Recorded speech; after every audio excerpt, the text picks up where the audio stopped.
Do you live in fear and dread of the terrible future unfolding? You can see some behaviors in your home. You're seeing your children lie and you're fearing that they're going to become liars and come away from the deen. Or you see your family are struggling to succeed and do well and they're wasting time, and you're fearing that you're not going to actually achieve very much as a family. Your happiness, your success rides on your family doing well. But when you look around yourself, all you see is a really bleak picture of what's going to happen, either because they can't change, they don't want to change, they're not listening to you. And it really does cause a lot of anxiety to see this unfolding and not know what to do about it.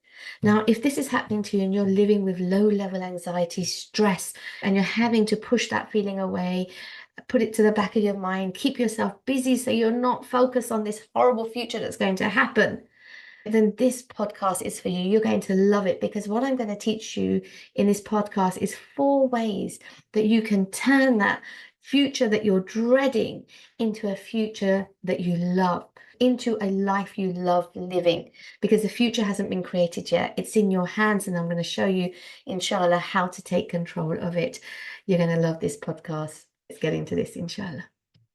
Welcome to the Happy Home Podcast, where we help Muslim mothers create success and happiness in their personal, professional and family life and raise their children as happy, pious and productive Muslims. My name is Sayed-Hossen and I am your host and the founder of the Happy Home Institute. Assalamu alaikum. So we're talking about anxiety, fear, dread, worry, all of the things that are associated with what's going to happen, what the future will bring. Now, most of us are stuck in life between 2 places: what we really want to happen and what we fear will happen instead. And the reason that I'm doing today's podcast is because I really want to highlight to you that the worst thing you can do when you're dreading the future, you're fearing what will happen, is to actually push away those feelings, that anxiety, keep them at bay, don't think about them, ignore them, because there's something serious that is unfolding. As you ignore it, it's there under the surface. Now, in order for you to understand that, we need to talk about understanding fear. It's really important to understand that, anxiety, worry, stress, it has an impact. It has an impact on you. When it's there, it's telling you there is something there that needs to be resolved. It's unsettling. It makes you feel uneasy. You don't feel secure about what's going to happen. You're always a little bit on edge about what's going to happen. You're expecting the worst. And because of that, you're not able to enjoy even the time between now and when the future unfolds. So even if, let's just say that this future, this horrible future, actually does play out, there's a time to get there. And then there's a time where you are now. And even that time is a dread. You're almost living as if you're already there. It sucks the joy out of the now, but it does something much, much more important, right? Something that you need to be aware of. Fear is a feeling, an emotion that is created by what you are thinking. What you are thinking is going to happen, right? So there is a thought, a belief of what's going to happen. And the more that you keep fearing it, and then you push it away, but you fear it and you push it away, the more that that feeling of anxiety, stress, worry grows, to the point where the times that you do allow yourself to think about it, you could get quite anxious, quite sad, quite depressed, quite down, where you're unable to function. Because why would you? There's this scary future looming ahead. So when we understand what it is what you're telling yourself will happen. Because look, it hasn't happened yet. The future has not happened yet, right? The future is there, but it hasn't, that will come, but it hasn't happened yet. So it's something that we are thinking about and we're creating in our mind. It hasn't happened yet, but in our mind, we know exactly what's going to happen. We know exactly how this is going to play out. We know how those bad behaviors of our children will become their downfall. We know how our children might not do very well in life and not succeed, because we can already see that they're wasting time. They don't grab every opportunity that comes. They don't deal with things. And because of that, we can see what their future will bring. So we're already looking at everyone as mothers, and everyone does this, and not just mothers, but we have a big concern for driving our family forward. But where your happiness lies on your husband and your children, if you can see things that are worrying you, then in your heart, you're already worried. You're already worried about how that's going to become a bigger problem.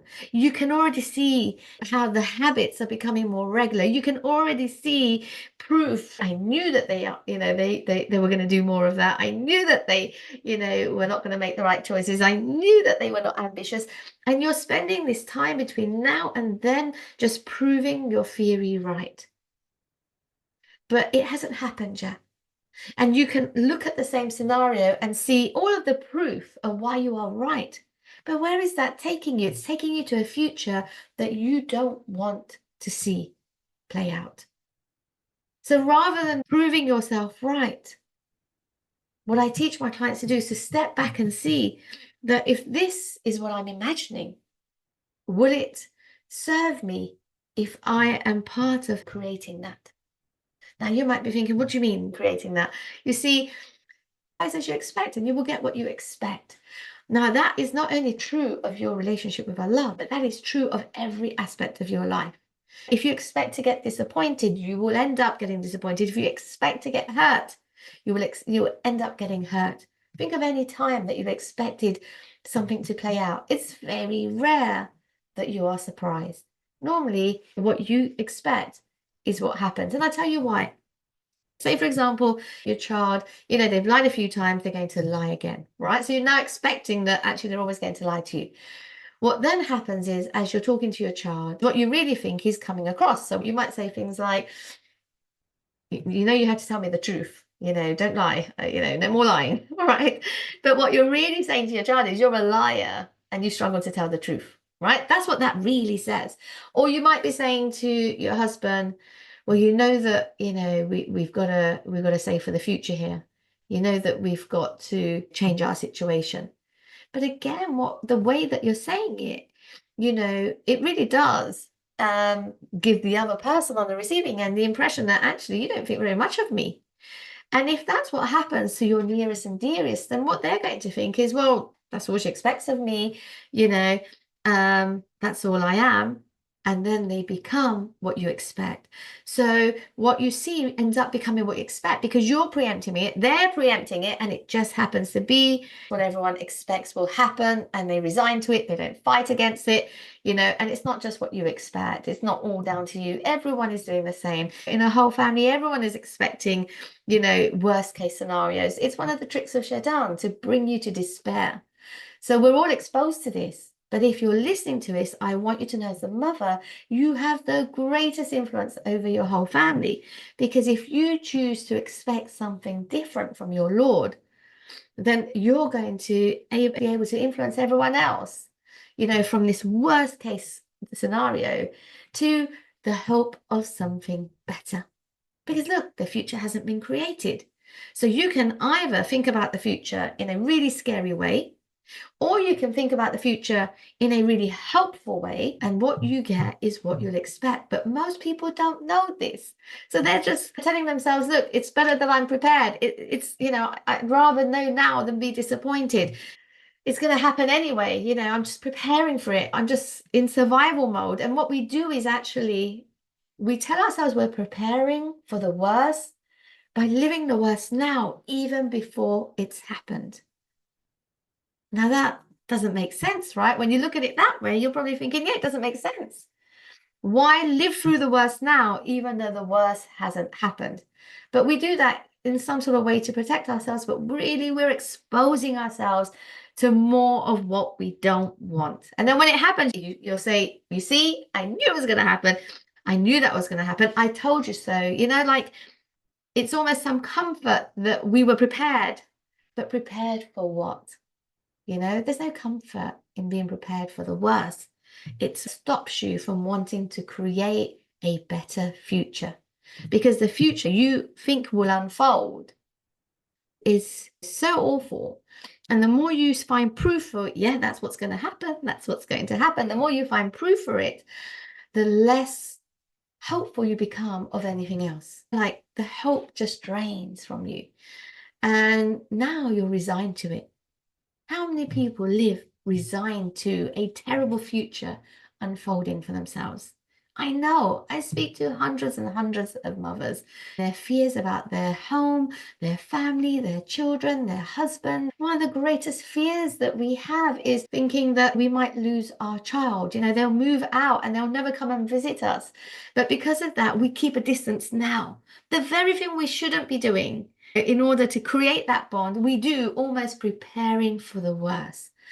And so I want to say to you that if you are stuck between a future you dread versus a future you really want, then you need to understand that you can create what you want, but you've got to stop believing that you know what the future holds. The future's up for grabs. You can create whatever future you want. And the way that you do that, the way you overcome this fear, is that you expect a better future. You hope and expect for a better future and trust that Allah subhanahu wa ta'ala will make a way out for you. That gives you hope. That gives you possibility. It's possible. Allah can make anything happen. It's possible. Now you've taken yourself away from the fear and the dread. And yeah, you can have a happy home. Yes, you can have good relationships with your children, no matter what's happened. Yes, you and your husband can have a great marriage and he can become the best he's ever been. You can become the best you've ever been, right? You can have what you want. But the first step in doing that is to stop believing that the worst is going to happen. It hasn't happened. It doesn't have to happen. You can change your expectation and you can expect better from Allah and hope and trust that Allah will make a way out for you.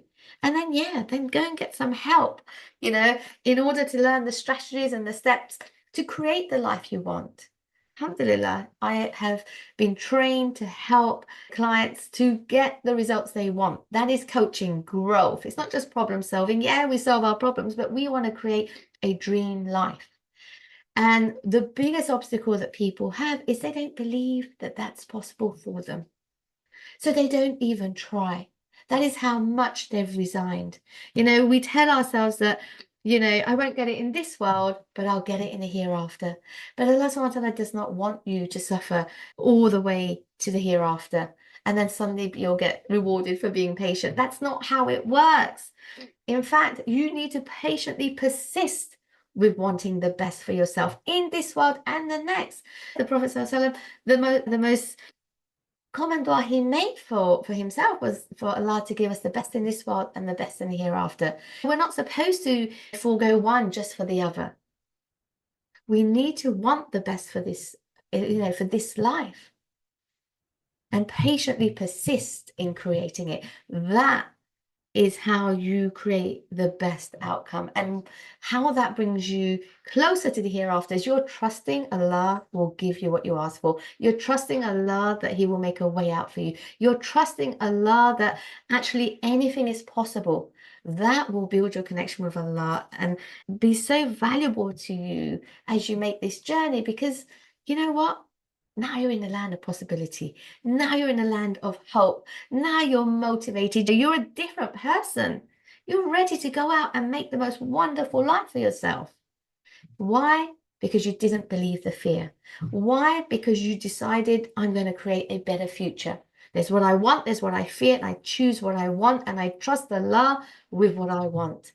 And then you tie your camel and you go and get the help you need to create that better future, because it hasn't happened yet. But if you ignore it, you will get what you expect.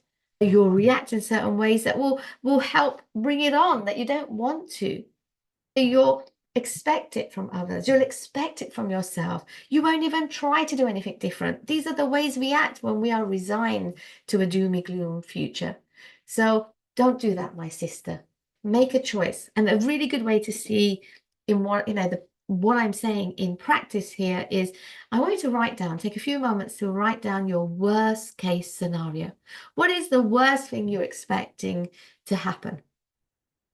And you might not say it to yourself often, but it's there. You fought it. You don't like it. You dread it. Write it down, look at it, and then ask yourself, is that really what you want to happen?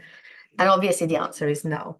And then write down what you actually want to happen so that you can see it. What would be your dream outcome? What would be the best, the best for everyone? What would be your dream outcome? And then when you're looking at both of those, choose your dream outcome. Make dua for it. Choose to expect it. When you have those fears pop up, say to yourself, no, I expect better from Allah. I trust from Allah, and I'm willing to patiently persist and wait for it until Allah gives me what I ask for. When you do that and start working towards what you want instead, then you will create a future that you love.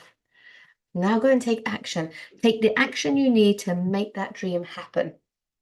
And every time the fear pops up, you focus on trusting Allah instead. Choose to trust Allah with your future. And yes, you'll see the behaviors of others. You'll see them doing the same thing that you don't want to see, like lying or whatever. But keep patiently persisting towards resolving the issues that is causing them to lie, is causing them to struggle with their behaviors, their choices. Get help for that. So work towards overcoming that instead of looking at that and proving to yourself, you see, they're just going to end up lying. And if you'd like some help with that, let's have a look at what we need to do to create your dream. You've written it down. Let's have a chat, create a plan for how you get there. It's just about taking action then, because you know that Allah's going to help you find a way. And you've just got to take your action. And if you do that, my sister, you're going to create the most amazing life. Subhanakallahumma wa bihamdik ashhadu an la ilaha illa ant astaghfiruka wa atubu ilayk. Assalamu alaikum.